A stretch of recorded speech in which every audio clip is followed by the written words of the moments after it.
네, 봄이 온다는 입춘이 지났는데도 한파가 계속되고 있습니다. 철원이 영하 20도, 서울도 영하 12도까지 뚝 떨어졌습니다. 낮 기온도 서울의 경우 영하 6도에 머물면서 굉장히 춥겠습니다. 보도국 연결해 보겠습니다. 배삼진 기자. 네, 입춘이 지났지만 아직도 동장군의 기세가 대단합니다. 오늘 또 서울을 비롯한 전국에 한파가 기승을 부릴 것으로 보입니다. 이 한파경보는 충북과 경북 내륙으로 확대됐고 전남 지역까지 한파주의보가 늘어났습니다. 현재 철원이 영하 18도, 춘천 영하 16도, 서울도 영하 11.7도까지 떨어지면서 무척 춥습니다. 남부지방도 전주와 대구가 영하 8도까지 내려간 상태인데요. 북극의 한기가 남하하기 때문인데 낮 기온도 서울이 영하 6도에 머무는 등 칼바람이 불면서 체감 온도도 뚝 떨어지겠습니다. 이 한파로 겨울 배추 등 농작물 동해가 잇따르고 있고 이 수온도 예전보다 2, 3도가량 낮아져서 양식장에는 지난달 이후 390만 마리의 물고기가 폐사한 것으로 파악됐습니다. 기상청은 가축의 동사나 비닐하우스 작물의 동해, 수도관 동파 등 피해가 없도록 주의를 당부했습니다. 이번 한파는 수요일까지 계속되다가 목요일부터 기온이 올라 추위는 점차 누그러질 것으로 보이는데요. 다행히 평창올림픽 개막식이 있는 금요일에는 구름만 끼겠고 추위도 심하지 않을 것으로 기상청은 예보했습니다. 네, 제주와 호남 지역에는 오늘도 많은 눈이 온다고요? 네, 대설특보가 내려진 곳은 제주도와 호남, 울릉도와 독도 등입니다. 어제에 이어 눈 예보가 있는데요.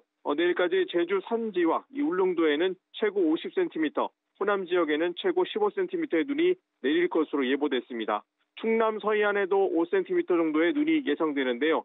현재까지 가장 많은 눈이 내린 곳은 울릉도로 이미 적설량이 50cm를 넘어섰고 이 전북 고창과 정읍이 10cm 이상 내렸습니다.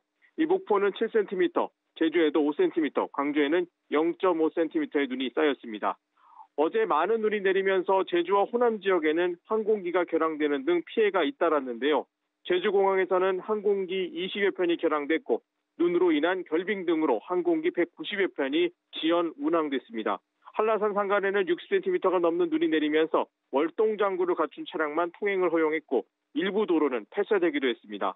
광주공항 역시 활주로에 많은 눈이 쌓이면서 제주로 향하는 항공기가 결항됐고 군산공항도 이틀째 비행기가 뜨고 내리지 못했습니다.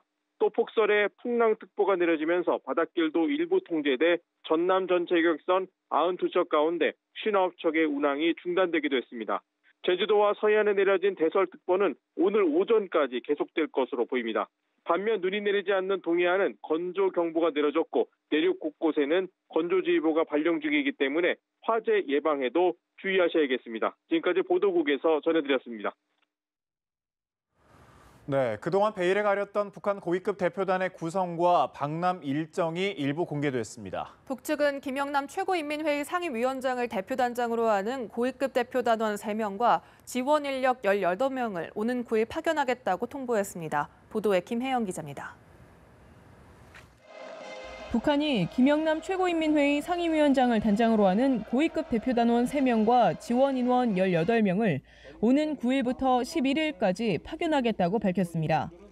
김영남 위원장은 북한 헌법상 국가수반이자 당 정치국 상무위원으로 최룡해 당 부위원장과 함께 2, 3인자로 손꼽히는 인물입니다. 북한의 명목상 국가 최고 지도자인 김영남 위원장을 대표 단장으로 한 건 북한이 정상 국가임을 과시하려는 차원으로 해석됩니다. 김영남 위원장은 정통 외교 관료 출신으로 핵미사일 개발과 관련이 없기 때문에 각종 제재 대상에도 오른 바 없습니다. 과거 김일성 종합대학에 재학하던 중 소련 모스크바 종합대학에서 외교학을 전공한 뒤 외교 일꾼으로 줄곧 한우물을 받습니다. 김영남과 함께 방남하는 단원 3명과 지원 인력 18명의 면면에도 관심이 쏠립니다. 우선 실질적 2인자인 최룡해 당 부위원장이 단원에 포함될지 여부가 주목됩니다. 최룡해 부위원장은 정부의 독자 제재 대상이긴 하지만 금융 제재를 받을 뿐 입국에는 제한받지 않습니다. 대남 총책인 김영철 통일전선부장도 정부의 금융 제재만 받아 방남은 가능하지만 천안함 폭침 주역으로 알려진 점이 큰 부담입니다. 국가체육지도위원장인 최휘 당 부위원장의 파견 가능성도 높지만 우리나라에 오려면 안보리 제재 예외 사례로 인정받아야 합니다. 이외에 리수용 외교위원회 위원장, 리용호 외무상 등이 단원에 포함될 가능성이 있습니다. 김정은 위원장의 여동생 김여정 당 부부장이 대표단 일원으로 내려올지 여부도 관심입니다. 북측 고위급 대표단은 올림픽 개막식에 참석하고 10일 여자 아이스하키 단일팀과의 경기를 관람할 것으로 예상됩니다. 또 문재인 대통령을 예방할지 마이크 펜스 미 부통령과 접촉할지 여부도 주목됩니다. 연합뉴스TV 김혜영입니다. 평창 동계올림픽 성공을 기원하며 강릉과 서울에서 공연할 북한 예술단의 선발대가 오늘 한국을 찾습니다. 통일부 당국자는 오늘 오전 23명 규모의 북한 예술단 선발대가 넘어올 예정이라며 이들은 공연 준비를 위한 기술 실무진들로 구성된 것으로 안다고 밝혔습니다. 선발대는 악기 등 공연에 필요한 장비들도 가져올 예정으로 버스를 이용 숙소인 인제 스피디움으로 이동해 여장을 푼 뒤 강릉 아트센터를 찾아 무대 설치 등 공연에 필요한 준비를 할 것으로 전해졌습니다. 네, 초미의 관심을 받은 여자 아이스하키 단일팀이 스웨덴과의 평가전에서 첫 선을 보였습니다. 경기에서는 패했지만 단일팀의 호흡만큼은 나쁘지 않았습니다. 백길현 기자가 보도합니다.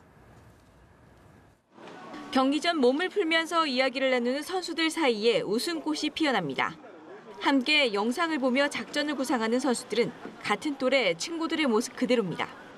우려 속에 탄생한 여자 아이스하키 단일팀이 베일을 벗었습니다. 마지막 실전 점검 무대인 스웨덴과의 평가전에서 단일팀은 기존 우리 유니폼에 한반도기가 새겨진 유니폼을 선보였습니다. 독도가 새겨진 한반도기가 개양되고 아리랑이 연주되자 관중석에서는 저절로 합창이 흘러나왔습니다. 세라머리 감독은 4명의 북한 선수를 엔트리에 넣었습니다. 북한의 에이스로 꼽히는 정수현이 예상을 깨고 2라인에 투입됐고 려송희, 김은향, 황중금이 이름을 올렸습니다. 단일팀의 전력은 예상보다 빼어났습니다. 세계 랭킹 5위 스웨덴을 상대로 단일팀은 박종화가 천금 같은 골을 뽑아냈고 골리 신소정은 수차례 선방쇼를 보이며 골문을 지켜냈습니다. 걱정했던 호흡 역시 매끄러워 단일팀이 빠르게 안정을 찾았음을 입증해 보였습니다. 비록 짧은 시간이지만 어차피 이제 스포츠를 하는 거니까 크게 어려움은 없다고 생각을 해요. 그리고 북측 선수들도 열심히 저희 시스템에 맞추려고 노력을 하다 보니까 맞추는데 크게 어려움은 없는 것 같아요. 스웨덴과의 실전 점검을 마무리한 단일팀은 곧바로 결전의 장소인 강릉으로 향했습니다. 하나된 남북을 보여줄 단일팀은 오늘 10일 스위스와의 조별 예선으로 역사적인 올림픽 첫 경기를 치릅니다. 연합뉴스TV 백기련입니다.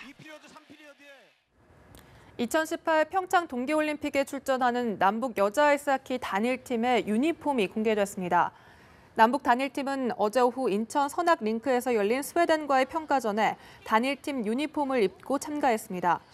단일팀의 유니폼은 단일팀을 상징하는 한반도기가 가슴 부위에 크게 그려져 있고 영문으로 코리아가 새겨졌습니다.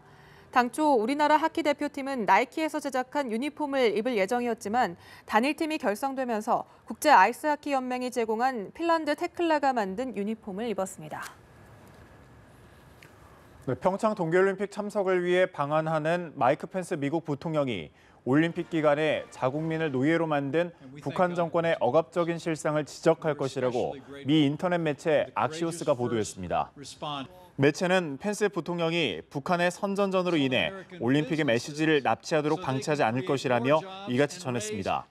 또 펜스의 보좌관을 인용해 펜스 부통령은 북한이 올림픽에서 하는 것은 그들이 포악하고 억압적인 정권이라는 사실을 은폐하기 위한 위장이라는 걸 전 세계에 상기시킬 것이라고 강조했습니다.